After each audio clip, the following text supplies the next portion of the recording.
In reality, women have always participated in war, often as victims, cheerleaders, or trophies. But sometimes they appear on the battlefield as warriors. Until recently, men have written all the military history. This was the norm until World War II, when women soldiers of the Soviet Red Army cemented their status in history. What did they do? Let's find out. Welcome back to Before Now. In today's video, we will shine a light on the shadows to show the role of women soldiers in World War II. We bring forward these women who are not celebrated enough for all to know the colossal feat they achieved and all that they had to sacrifice for it. Women's military service is not a recent phenomenon, nor was it during World War II. Women played an active role in numerous nations' armies during World War I. They were typically responsible for providing support or medical care. Everything changed when World War II broke out. The Second World War was the 20th century's most significant military conflict. It was a watershed moment in tactical progress, strategy, way of thinking, and lifestyle. Nations were forced to focus all of their resources on one goal: fighting the war. In 1941, Germany attacked the Soviet Union, beginning Operation Barbarossa with considerable success. The attack caught the Red Army off guard. Still, the Soviets were not easy to beat. The Red Army had many more tanks and planes than the German army. The disadvantage was that Soviet-equipped technology was old and slower compared to the new and improved German army. After the first success of the Germans, it was time to look for ways of using all possible means to stop the enemy. One of the ways was by permitting women to serve in the Red Army. The established and restrictive perception of women's assignments shifted in response to Operation Barbarossa. The Red Army was losing a lot of troops and was actively seeking anything that may be able to slow the Germans. The speedy injection of women into the Red Army was because the Germans had killed so many of the fighting male population. What the Red Army women, and especially the World War II women, did was tide turning. Meanwhile, the Red Army's inability to replace fighting men was not the only reason women were allowed to serve. They were also involved in matters prior to Operation Barbarossa. It is important to note that women were serving in other armies before and during the Second World War. In the Western Hemisphere, they were only allowed to work in the medical corps or the military industry in factories. They also served as supporters at aircraft plants and ammunition factories. As Germany launched its attack on the Soviets, it was these women who stepped up and took on the crucial task of providing help when it was needed the most. This was all before they officially became members of the Red Army. The women were congregating in groups. They were digging tank ditch traps, laying booby traps, and making obstacles with the available materials. Their actions made them the main unofficial source of the engineer corps. This is where they came in when the army was unable to. In every way possible, the women tried to prevent the advance of the Germans. When the Nazi army got through one line, the next line was waiting with weapons in their hands. The German advance was so fast that they moved ahead of the Soviet resistance, still located behind them. Along with the regular army units, partisan groups also started carrying out guerrilla attacks. These guerrilla groups were also made up of Soviet women. They had to wash, sew, cook, and provide the guerrillas with anything they required while they were in the bush. They cared for the wounded and handled most of the cooking. On top of that, these women played a vital behind-the-scenes role in the war effort. They were responsible for delivering critical messages, often navigating dangerous territory, to ensure communication lines remained open. They also helped mislead the enemy by using deception tactics, creating confusion and diverting attention away from key operations. Their actions played a key role in turning the tide of the war after Stalingrad in 1943, buying the Red Army precious time to regroup and strike back. They allowed the Soviet Union to start massive mobilization programs and start producing many tanks, equipment, and planes. In fact, companies producing tractors converted into tank manufacturers. All that would have been impossible without the cooperation of the unknown women. At the beginning of the war, the Soviet Union's aviation was in a very poor state. A number of German fighter pilots attacked and destroyed the Red Army's planes on the ground. Yet, even if they were in the air, Soviet early warplanes could not stand up to the Luftwaffe's Messerschmitt Bf-109 fighters. The planes themselves were often Soviet models that were old, had few spare parts, and offered almost no training for pilots. For many German pilots, the Eastern Front was a place where achieving scores of over 100 kills was almost routine. Meanwhile, Soviet women eager to become pilots were often turned away by high command. But Marina Raskova, the first female navigator in the Red Army's Air Force, wasn't one to accept no for an answer. She founded 3 all-female flying regiments through persistence and by securing the support of key figures. Her determination, combined with the Red Army's desperate need for skilled pilots, ultimately led to her success. Due to her efforts, the Soviet Union became the first country to send women into combat flying operations. Soviet women pilots flew over 310,000 combat missions, with many earning the title of aces and heroes. One notable group, the 46th Taman Guards Night Bomber Aviation Regiment, became famous for their daring night flights. Despite flying outdated biplanes like the Polikarpov PO-2, these pilots perfected a unique night bombing tactic to strike German lines under the cover of darkness. They would fly to a high altitude, cross over the German lines, and head deep into enemy territory. Then they'd shut off the engine, gliding silently toward their bombing height. In the dead of night, with no engine noise, they became ghostly figures in the sky. Once at the right altitude, they released their deadly bombs, which created panic among the Germans. After completing their strike, they'd power up, climb to a safe altitude, and return to Soviet-friendly territory. The Germans, terrified and awestruck, gave them a name, the Night Witches. In the course of fighting against the Germans, the Soviet command created and employed a certain method of defense called defense in depth. It was a concept intended to wear out the main striking power of the enemy before reducing them to a state of destruction. This was where snipers came in handy. Their function was to cover long distances with fire, performing anti-sniping operations and neutralizing important figures. For the Soviet Union, women turned out to be among the best snipers worldwide. They were unbeatable in terms of decision-making and spade work. More than 2,400 women acted as snipers in the Red Army, achieving one of the highest kill ratios in the army. Lyudmila Pavlichenko was one of the most successful snipers of the war. She had 309 confirmed kills. Because of her deadly reputation, the Germans dubbed her Lady Death. Before being transferred to the Black Sea Fleet in Sevastopol, she carried out some of the most dangerous missions in Odessa and Moldavia. She was an expert markswoman and an excellent performer of anti-sniping operations. At times, these missions could take even days under appalling circumstances. The Germans recognized her value but feared her. In fact, they even tried to bribe her with money to join their side. But instead of surrendering, she was sent to the rear, where she was tasked with training new sniper recruits.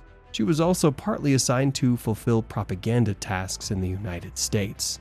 Although Lyudmila was the deadliest female sniper in the world, all Soviet women were respected for their unwavering efficiency and discipline. They were versatile in any circumstances and instrumental in protecting their motherland. The Red Army women fought society and culture by changing the role of women in society. They showed they could be pilots, engineers, snipers, riflemen, partisans, special operation personnel, and even medics. It would have been a different world if they had not undertaken those actions. Their worth and significance altered history and increased the need to study such subjects as equality, morality, and the like. This brings us to the end of the video. What do you think of the role of women in wars? What other part of history do you want us to reveal? Leave your thoughts and answers in the comments. And don't forget to like and subscribe to Before Now for more videos from us. See you next time.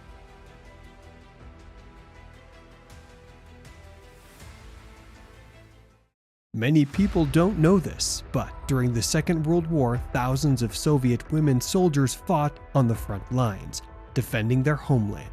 However, on June 22, 1941, the Nazis launched a successful invasion of Soviet territory, bringing with them one of the most ruthless campaigns in history. Welcome to Before Now. In today's episode, we'll be talking about the tragic fate that befell these warriors, leading to the deaths of thousands, with only a few survivors left to tell their stories. Don't forget to like this video and subscribe to our channel. Your support helps us share more untold stories.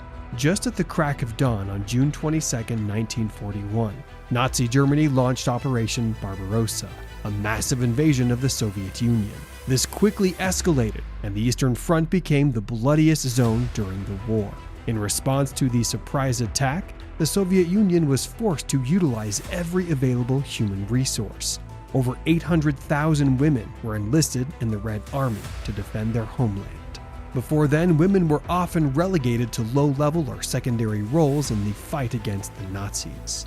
However, due to the urgent need for defense, the Soviets had no choice but to employ the help of female warriors.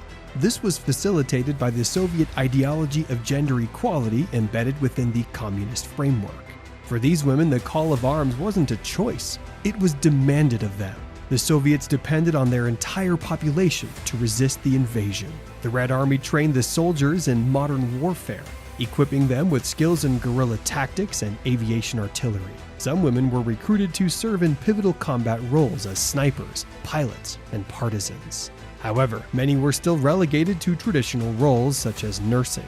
With the government actively encouraging female participation, women were depicted as the nation's ultimate sacrifice. War propaganda portrayed them as national heroines, willing to do anything for their homeland. This, however, led to significant casualties in the battlefield. Those who fell into enemy hands were either brutally executed or subjected to unimaginable hardships.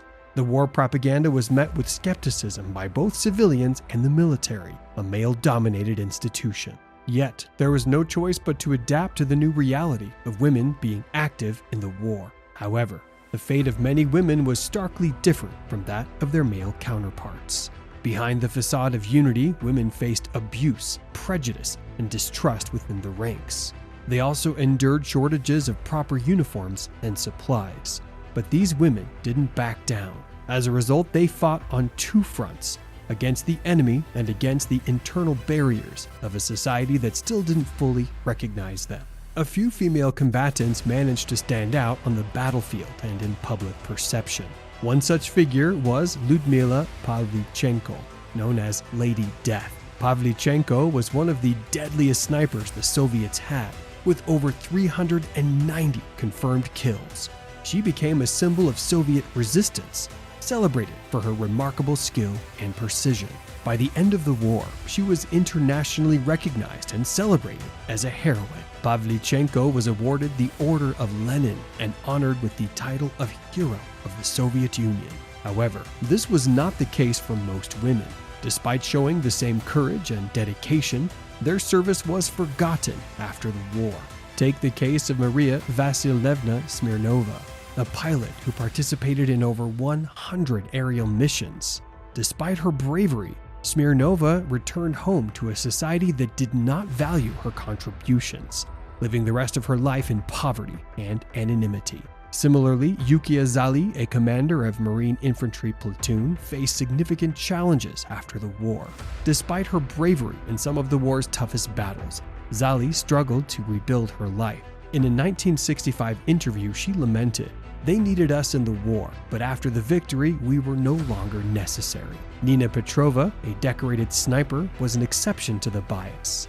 Petrova retrained hundreds of soldiers and was recognized for her exceptional combat skills. Tragically, she died shortly after the war without receiving the recognition she deserved.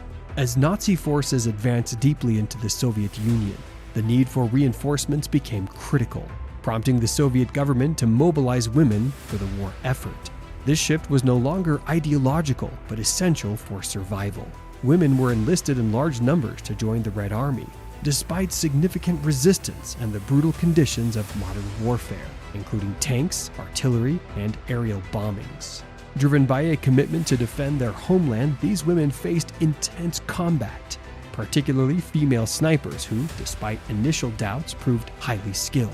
Armed with precision rifles, they were tasked with eliminating key enemy targets, often outperforming their male counterparts. Although their success was essential to the war effort, many male soldiers viewed it as a threat to their pride. Nonetheless, the battlefield became a place where gender was irrelevant, and these women demonstrated remarkable courage and skill. Female pilots and co-pilots played a vital role in night bombing missions, earning them the nickname Night Witches among the Nazi Germans. These women flew lightweight planes that were mostly outdated, making them extremely vulnerable to enemy fire. However, their bravery and ability to fly under German air defenses became legendary on the Eastern Front. Many of these women displayed remarkable physical and psychological strength, enduring harsh conditions, extreme cold, and the constant threat of being shot down. Their bravery inspired other women to join the cause, proving that in times of war, the ability to kill and defend one's country knew no gender. However, despite their bravery, many of these women fell into Nazi hands, where they were often tortured and executed. Field Marshal Gunther von Kluge, commander of the 4th Army, issued an order on June 29, 1941, that captured women soldiers were to be shot dead. This order was later rescinded, but individual commanders continued to pass orders to execute female prisoners of war. To the Germans, the Soviet women soldiers were a threat to their masculinity and ideology. They saw the use of women as a backward policy of Bolshevism. It was shocking to encounter women fighting on the front lines, killing their comrades, and this encounter provoked a deep-rooted reaction of hate and revenge. As a result, many Soviet women soldiers, when captured, were subjected to horrible treatment, including abuse, torture, and execution, especially if they were night witches. The Nazis were so threatened by the night witches that any German soldier who killed one was automatically awarded the Iron Cross. Tatiana Baramzina was only 24 when she was executed brutally by the Germans. Baramzina was a Soviet sniper who had enlisted in the Red Army in 1943. She quickly distinguished herself as a skilled marksman, earning the respect of her comrades. However, in July 1944, she was captured by German forces while on a mission. She was subjected to brutal torture and interrogation, but refused to divulge any information about her unit or mission. The Germans eventually executed Baramzina, mutilating her body with bayonets and knives before killing her. Before her death, they brought out their rifles and began to smash her head with their rifle butts, finally putting her out of her misery. One of the soldiers took out an anti-tank rifle and shot her point blank in the head. A few hours later, she was found by members of the 70th Infantry Division and buried with honors. Her bravery and sacrifice were later recognized by the Soviet government, which posthumously awarded her the title of Hero of the Soviet Union. This incident inspired many to choose death on their own terms rather than face capture or execution by the Nazis. Sofia Ozerkova, one of the surviving night witches, was a senior engineer before her arrest. Her regiment was forced to hastily retreat from its airfield due to German tanks advancing. When the remainder of their regiment took off, Ozerkova, with fellow mechanic Glafira Kasharina, stayed behind until the last minute, waiting for repairs to be finished on one of the 2 remaining planes. With no spare parts to complete the repairs, Ozerkova chose to destroy the PO-2 rather than let it be captured by the enemy, setting the grounded biplane on fire. After a grueling 3-week journey, during which Kasharina succumbed to typhus, both eventually reached a safe zone. However, the Soviets doubted the legitimacy of what they considered an unusually easy escape and subjected her to questioning. Despite her honest answers, she was still subjected to a military tribunal and sentenced to death. While in prison, her shoulder straps, which signified her officer rank, were taken and her head was shaved. She declined all suggestions to write a request for pardon. Fortunately for her, after a review of her case by a higher command, all charges were dropped and she was reinstated with honors. The sacrifices of these women for their homeland were immense, and their reward after their service, except for a few exceptions, was largely forgotten, lost to history. That's why we are digging into these details, to keep them relevant. If you find this part of history interesting, please support us by smashing the thumbs up button, subscribing, and hitting the notification bell to stay updated on more intriguing historical stories.